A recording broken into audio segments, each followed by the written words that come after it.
যমুনা নদীর উপর নতুন রেল সেতু চালু হওয়ায় সেতুর সঙ্গে যুক্ত থাকা পুরনো রেল লাইনটি সরিয়ে নেওয়া হচ্ছে। কর্তৃপক্ষ জানায় সেতুর উপর সড়কপথ আরও প্রশস্ত করতে এই কার্যক্রম শুরু করা হচ্ছে।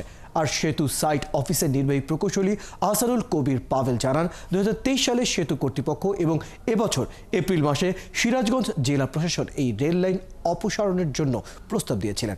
টাঙ্গাইল থেকে এম এর রাজ্জাকের তথ্য ও ছবিতে বিস্তারিত। সেতু বিভাগের তথ্য অনুযায়ী বর্তমানে যমুনা সেতুর প্রতিটি লেনের প্রস্থ 6.3 মিটার, যেখানে আদর্শ প্রস্থ হওয়া উচিত 7.3 মিটার। রেল লাইনটি সরিয়ে ফেললে যে 3.5 মিটার অতিরিক্ত জায়গা পাওয়া যাবে তা 2 লেনে ভাগ করলে সড়কপথকে আরও প্রশস্ত করা যাবে। এতে যে কোনো উৎসবের আগে ও পরে যানবাহন বৃদ্ধি পেলেও সেতুর উপর যানজট অনেকটাই কমবে। পুরাতন সেতু দিয়ে আর ট্রেন চলাচল করছে না, তো যারই কারণে বাংলাদেশ রেলওয়ে তাদের রেল ট্র্যাক তারা যমুনা সেতু থেকে তুলে নিচ্ছে।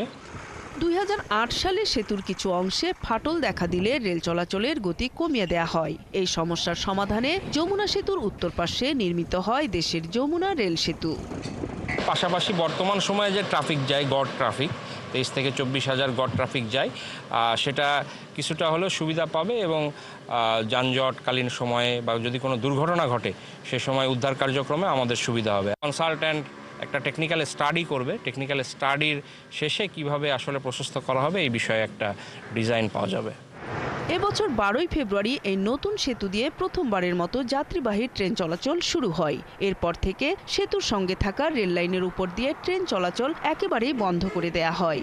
1998 সালে চালু হয়েছিল যমুনা সেতু।